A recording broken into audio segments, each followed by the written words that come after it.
Special classes में आपका स्वागत है।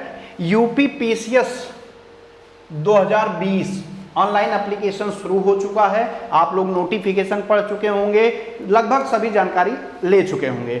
आज हम लोग जो जानने आए हैं, सबसे पहले सिलेबस और बुक के बारे में जानेंगे। उसके बाद पिछले वर्ष के जो पेपर हैं उनका तुलनात्मक अध्ययन करेंगे कि किस साल में कितने प्रश्न किस सब्जेक्ट से आए हैं। उसके बाद कट ऑफ क्या है वो भी हम लोग देखेंगे। उसके बाद ऑनलाइन एप्लीकेशन फॉर्म कैसे भरना है वो भी देखेंगे। उसके बाद नोटिफिकेशन की जो मोटी मोटी बातें हैं उनको भी देखेंगे। लेकिन उससे पहले 2-3 प्रश्न आपको बता दें जो सबसे ज्यादा हमसे पूछे गए हैं। पहला प्रश्न पूछा गया है कि 21 जून को जो परीक्षा यूपी पीसीएस प्रीलिम्स प्रस्तावित है क्या हो पाएगी। तो आप लोगों को एक बात क्लियर कर दें, अभी संपूर्ण लॉकडाउन 3 मई तक चल रहा है, आगे भी बढ़ सकता है। और अगर आप ध्यान से देखें तो इधर यूपी में कोरोना के केसेस लगातार बढ़ रहे हैं। अभी कभी 10 बढ़ रहे थे, 15 बढ़ रहे थे, अब 107, 108, 115 तक बढ़ने लगे हैं। तो अभी यूपी में केस तेजी से बढ़ रहे हैं। तो 3 मई को लॉकडाउन खत्म हो जाएगा या संपूर्ण लॉकडाउन खत्म हो जाएगा ये कहना संभव ही नहीं है। आप जान जाइए कि बिल्कुल ऐसा कुछ होने वाला नहीं है।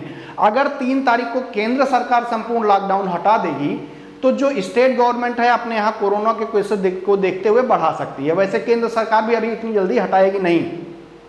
हालांकि ये हो सकता है कि संपूर्ण लॉकडाउन जो है उसमें कुछ नरमी बरती जाए या सशर्त जो है उसको खोला जाए कि शर्त के अनुसार कुछ नियम बनाए जाएंगे, उन आधार पर खोला जा सकता है। इसका मतलब ये नहीं है कहीं भी गैदरिंग कराई जा सके, 500-600 लोग इकट्ठा कराए जा सकें, या इतनी बड़ी परीक्षा जिसमें 5 से 7 लोग कहीं दूसरी जगह जाएंगे और उससे उनके साथ अगर 5 से 7 लाख 5 लाख भी स्टूडेंट होते हैं तो 3 लाख 3.5 लाख उनके साथ अभिभावक जाते हैं। तो ऐसा संभव नहीं है। अगर 3 तारीख के बाद बढ़ता भी है उसके बाद भी इतना जल्दी सब कुछ नॉर्मल होने वाला नहीं है। तो अभी जो आप लोग पढ़ चुके हैं 21 जून को ध्यान में रखकर बिल्कुल आपने तैयारी पहले से कर रखी होगी। खंड शिक्षा अधिकारी के लिए आपने भी पढ़ा होगा, समीक्षा अधिकारी 2016 के लिए भी आपने तैयारी कर ली होगी, क्योंकि 22 मार्च को बंद हुआ तो बीईओ के लिए और समीक्षा अधिकारी की तैयारी आपकी काफी हद तक हो चुकी होगी। तो किसी भी आपको क्या करना है, कैसे पढ़ना है, आपको अपनी पढ़ाई थोड़ा सा डीप पढ़नी है, जल्दबाजी में नहीं करना है। जो टॉपिक आप पढ़िए उसको अच्छे से पढ़िए। बहुत ज़्यादा 21 जून के जल्दबाजी के चक्कर में मत पढ़िएगा, नहीं तो बाद में उसके जब भी पेपर होगा आपको दिक्कत हो जाएगी। तो आप 2 महीना कम से कम मान के अपना टाइम टेबल बनाइए, उस हिसाब से पढ़िए। तो आइए देखते हैं आज के जो यूपी पीसीएस 2020 के बारे में हम बताना चाहते हैं वो आपको डिटेल में बताते हैं। ऑनलाइन जो आवेदन है वो शुरू हो चुका है 21 अप्रैल 2020 से। अच्छा, 21 अप्रैल 2020 से शुरू हुआ है। लास्ट डेट जो है वो है 21 मई 2020 और शुल्क जमा करने की यानी फीस जमा करने की जो डेट है वो 18 मई है। तो सबसे पहले आपको बता दें, ये ध्यान रखिए, बहुत सारे स्टूडेंट हैं जो मोबाइल से फीस पेमेंट नहीं कर पाते हैं, बहुत सारे स्टूडेंट हैं जो मोबाइल से फोटो क्रॉप नहीं कर पाएंगे या जो जितना वो मांगता है उतना सेट नहीं कर पाएंगे। तो फॉर्म भरने में दिक्कत आएगी। फॉर्म भरने की डेट बढ़ सकती है अगर 3 मई को लॉकडाउन नहीं खुला तो, क्योंकि साइबर कैफे में जाकर फॉर्म भरना तभी होगा जब साइबर कैफे खुलेगा। तो चलते हैं आगे। लेकिन फिर भी जो लोग भर सकते हैं फॉर्म वो जल्दी से जल्दी भर लीजिएगा, देर मत कीजिएगा, ठीक है। कुल पोस्ट जो आई है 200 आई है, ये पीसीएस के लिए पोस्ट आई है, ये आप ध्यान रखेंगे, ठीक है। तो पीसीएस के लिए पोस्ट, अभी इसमें पोस्ट ऐड हो जाएगी तो पोस्ट के लिए परेशान ना हो। ये मान के चलिए कि लगभग 400 पोस्ट पर ये परीक्षा होने वाली है, ठीक है। आयु क्या होनी चाहिए, 1 जुलाई 2020 को 21 वर्ष कंप्लीट हो जाना चाहिए, ठीक।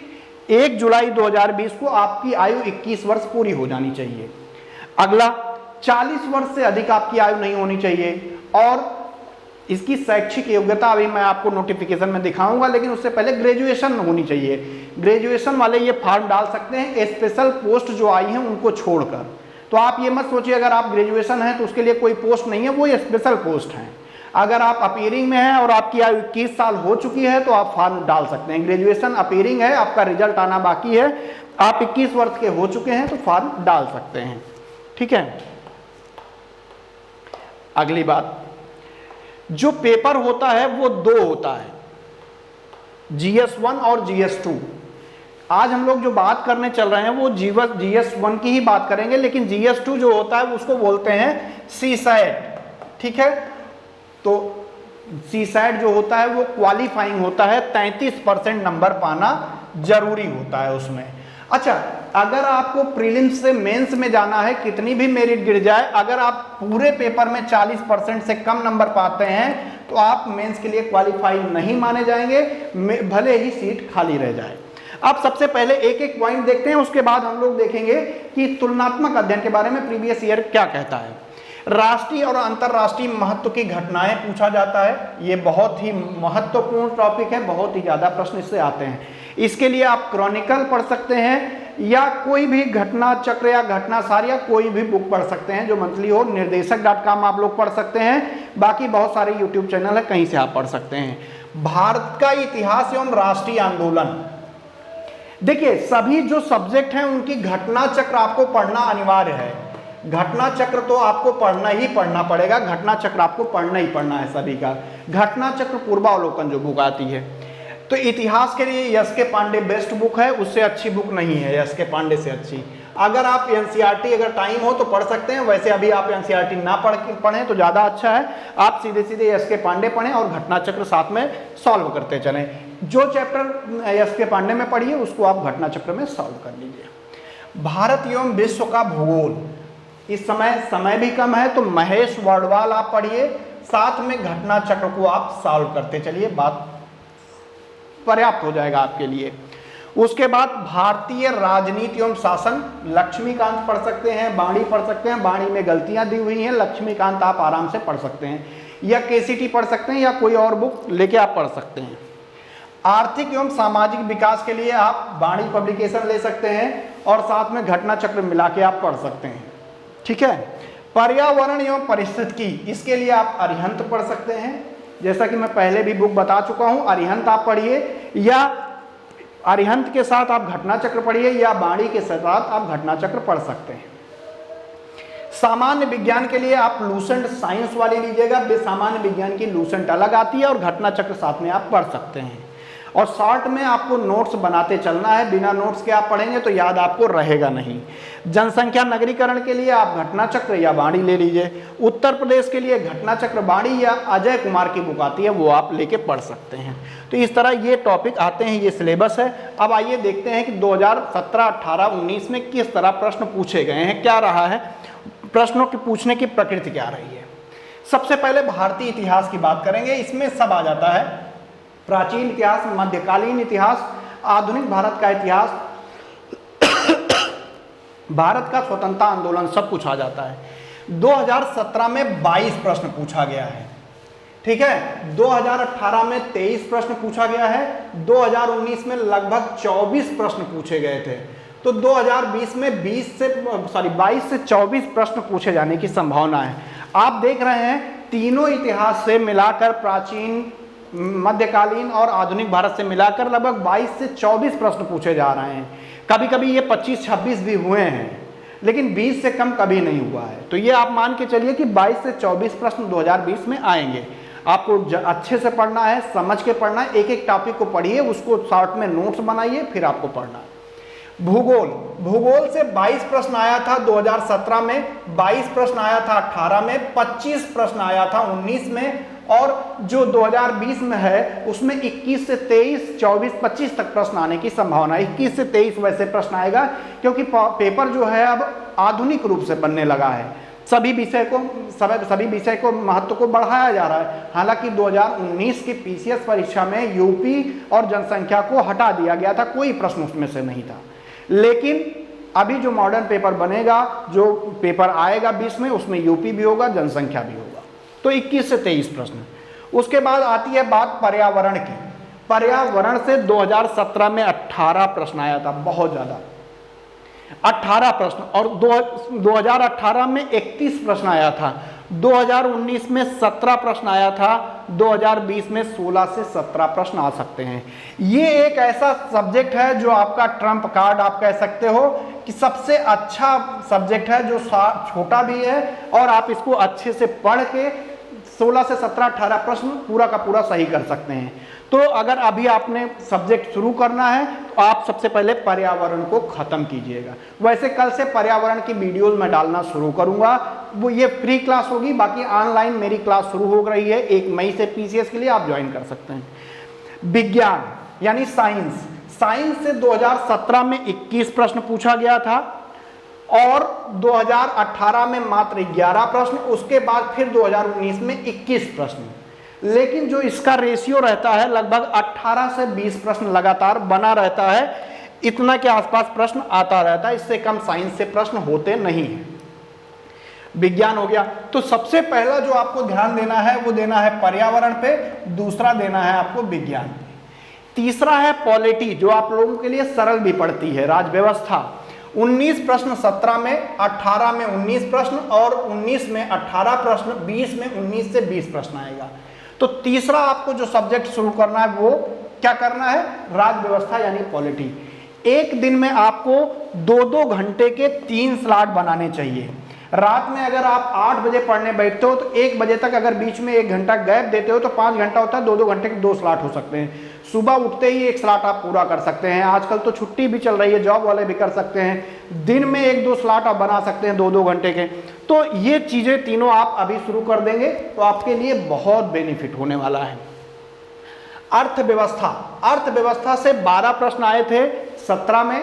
अच्छा, अर्थव्यवस्था के प्रश्न इधर उधर हो सकते हैं क्योंकि जब करंट अफेयर के भी अर्थव्यवस्था के प्रश्न होते हैं, इसके 7 से 8 प्रश्न आते हैं जो पुराने मतलब अर्थव्यवस्था के जो मूलभूत चीजें हैं उससे आते हैं कि राष्ट्रीय आय क्या है, ये क्या है, वो क्या है, बाकी करंट अफेयर से जोड़कर आ जाते हैं। 14 प्रश्न 18 में और 18 प्रश्न लगभग आया था हमारे 2019 की पीसीएस परीक्षा में। 15 से 16 प्रश्न आने की उम्मीद है करंट अफेयर को ऐड करते हुए 1-2 प्रश्न को 2020 में। जनसंख्या नगरीकरण से 3 प्रश्न आया था 2017 में, 6 प्रश्न आया था 2018 में, 19 में प्रश्न नहीं था, फिर भी 2 से 4 प्रश्न आने की उम्मीद है। 3 से 4 प्रश्न आप इसको समझ सकते हैं। उत्तर प्रदेश 2 प्रश्न आया था 17 में, 18 में 3 प्रश्न आया था, 19 में पूरी तरह गायब था, लेकिन 5 से 6 प्रश्न अगर करंट अफेयर भी यूपी का आप इसमें जोड़ देंगे तो ये आप मान के चलिएगा 7 से 8 क्वेश्चन तक पहुंच सकता है, क्योंकि यूपी के लिए बहुत सारे स्टूडेंट ने पोस्ट किया, बहुत सारी आयोग की बेइज्जती की गई है, तो इस हिसाब से बिल्कुल प्रश्न बढ़ेंगे ही यूपी से। लेकिन प्रश्न अच्छे आएंगे, ये आप ध्यान दीजिएगा। समसामयिकी 28 प्रश्न आया था 17 में, 16 प्रश्न आया था 18 में, 19 प्रश्न आया था 2019 में, 27 से 28 प्रश्न आने की उम्मीद रहती है। इन 27-28 प्रश्न में एक चीज आप ध्यान रखिएगा, करंट अफेयर से रिलेट करके जीएस भी आता है कभी कभी। जो चीज घटनाएं अगर हुई हैं इस समय, उसका पुरानी चीजों से कोई संबंध है तो वो प्रश्न जरूर पूछ लिया जाता है। इस हिसाब से आप मान के चलिए लगभग 30 क्वेश्चन से 32 क्वेश्चन आपका तैयार हो जाएगा, बल्कि हम तो कहेंगे 35 क्वेश्चन तक तैयार हो जाएगा अगर आप करंट अफेयर सही से पढ़ लेते हो। विविध में मतलब किसी देश की राजधानी पूछ लिया, मुद्रा पूछ लिया, तो 3 प्रश्न, 6 प्रश्न, 8 प्रश्न और 5 प्रश्न आने की उम्मीद है 2020 में। 17 में 3, 18 में 6, 19 में 8 प्रश्न इस हिसाब से पूछा गया। अब बात करते हैं थोड़ी सी कट ऑफ की।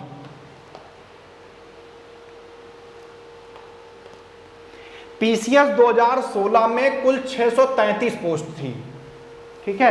हो सकता है बाद में पोस्ट बढ़ी हो, जो आया था नोटिफिकेशन उस हिसाब से हम बता रहे हैं।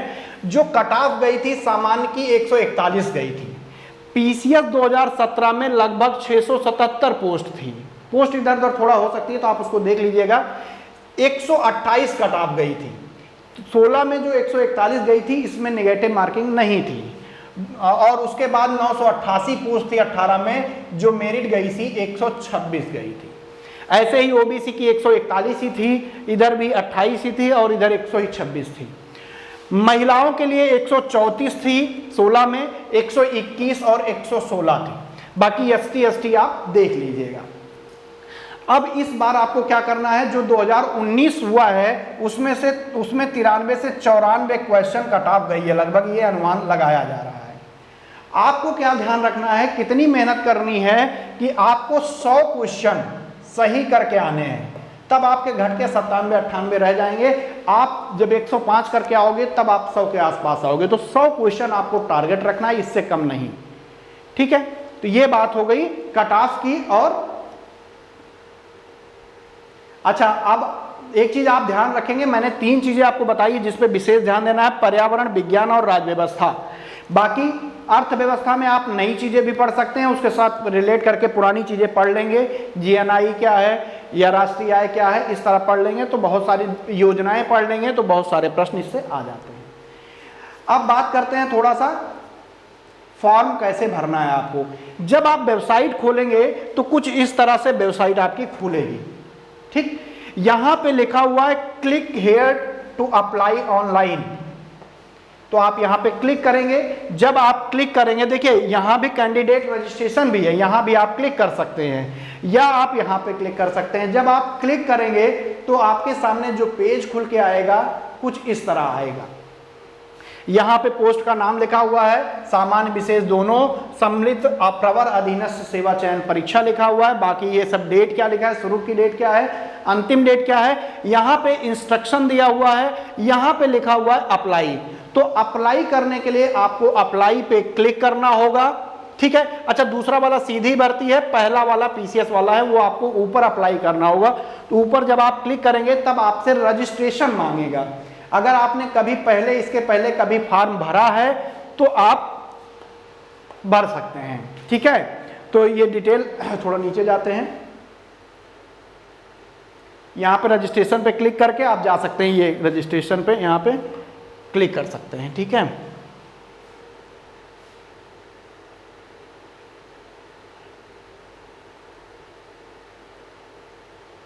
अच्छा, पीसीएस और आरएफओ दोनों की बात कर रहे हैं। फिर आप यहां अगला पेज खोलेंगे तो यहां पे क्या आपने पूर्व में कभी आयोजित यूपीपीएससी की परीक्षा को दिया है, अगर दिया है तो यहां पे आप सेलेक्ट करेंगे। फिर आपसे रजिस्ट्रेशन देखिए मांगा जाएगा, ये देखिए एक रजिस्ट्रेशन आपसे मांगा जाएगा। उसके बाद रजिस्ट्रेशन जब आप फिल कर देंगे तो आपको इस तरह फॉर्म खुल जाएगा। फिर आप अपना भरना शुरू करिए। पीसीएस प्रीलिम्स के लिए केवल भरना चाहते हैं या केवल आरएफओ या एसीएफ को भरना चाहते हैं या दोनों भरना चाहते हैं तो आप बोथ पे टिक कर दीजिए।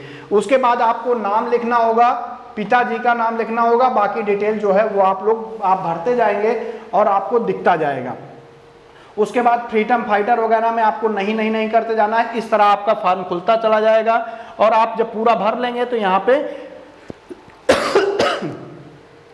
वैलिडेट्स एंड प्रीव्यू कर देंगे। प्रीव्यू कर देंगे तो आपके सामने जो आपने फॉर्म भरा खुल के आ जाएगा। अगर कोई गलती है तो फिर से आप कर सकते हैं। उसके बाद रजिस्ट्रेशन फॉर्म आपके सामने खुल जाएगा इस तरह कुछ। उसके बाद सबमिट एप्लीकेशन फॉर्म आप कर दीजिएगा। उसके बाद आपको भरना होगा, ये देखिए आपको कांग्रेचुलेशन लिख के आ जाएगा कि आपका रजिस्ट्रेशन हो चुका है। उसके बाद आपको फीस के लिए यहाँ पे क्लिक करना होगा, वेबसाइट पे आगे जाएंगे, फीस पे क्लिक करेंगे। उसके बाद आपको ज़्यादा आगे चला गया। उसके बाद जब फीस आप सबमिट कर देंगे आपके पास आ जाएगा तो कुछ इस तरह अगला जो स्टेप है वो दिखेगा। अगले स्टेप पे आप जाएंगे तो फोटोग्राफ अपलोड करेंगे और सिग्नेचर अपलोड करेंगे। उसके बाद आप आगे जाएंगे तो अगला जो फॉर्म भरना होगा वो कुछ इस तरह भरना होगा। यहाँ पे आपको डिक्लेयर करना होगा, क्लिक करना होगा। उसके बाद आपके सामने कुछ डिटेल भरनी पड़ेगी। आपने ग्रेजुएशन कब किया, किस सब्जेक्ट से किया, क्या किया, और ये सब डिटेल आप भरेंगे। कुछ स्पेशल पोस्ट के लिए आपको भरना है। अगर आपके पास कोई स्पेशल पोस्ट होगी तो उसको आप भर सकते हैं।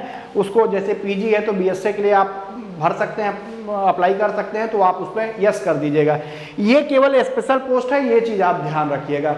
इसका मतलब ये नहीं कि आप सिंपल ग्रेजुएशन है या केवल ग्रेजुएशन है तो फॉर्म नहीं भर सकते। उसके बाद जब आप फॉर्म भर देंगे तो इस तरह आपके पास आ जाएगा और उसके बाद आप अपना फॉर्म डाउनलोड कर सकते हैं। और ये देखिए डाउनलोडेड फॉर्म ये गया।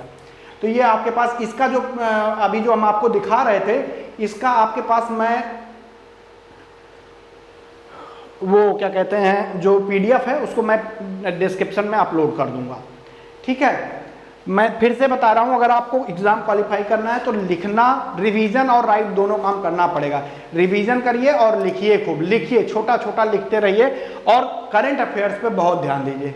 ये आपका फॉर्म है, मतलब जो नोटिफिकेशन है वो है कुछ इस तरह से नोटिफिकेशन आया है जिसमें आपको सिलेबस वगैरह सब मिल जाएगा। ये भी मैं अपलोड कर दूंगा। तो आप लोग इसको ध्यान से देख लीजिएगा। इसमें क्या है, सारी चीजें दी हुई हैं कि सीसैट के लिए 33% चाहिए, ओवरऑल जो है 40% चाहिए होता है अगर मेंस में आपको लिखना है तो। अगर उससे कम होता है और पोस्ट खाली रहती है तो भी आप क्वालिफाई नहीं माने जाओगे। बाकी सारी चीजें लिखा है, एज के बारे में लिखा है, जिसको रिलैक्सेशन चाहिए उसके बारे में लिखा है, सब कुछ लिखा है। अगली बात इसको अपलोड कर देंगे, आप लोग देख लीजिएगा। दूसरी बात, ऑनलाइन बैच शुरू हो रही है 1 मई से, आप ज्वाइन कर सकते हैं। और कल से पर्यावरण की क्लास मैं शुरू कर रहा हूं, कल शाम को या सुबह से शुरू कर दूंगा, तो आप पर्यावरण की क्लास ज्वाइन करिए और उसको डेली का डेली देखते रहिए, नोट्स बनाइए और पूरा पढ़ाएंगे, एक भी अक्षर छोड़ेंगे नहीं, ठीक है। तो इतना ही आज, बाकी कल से।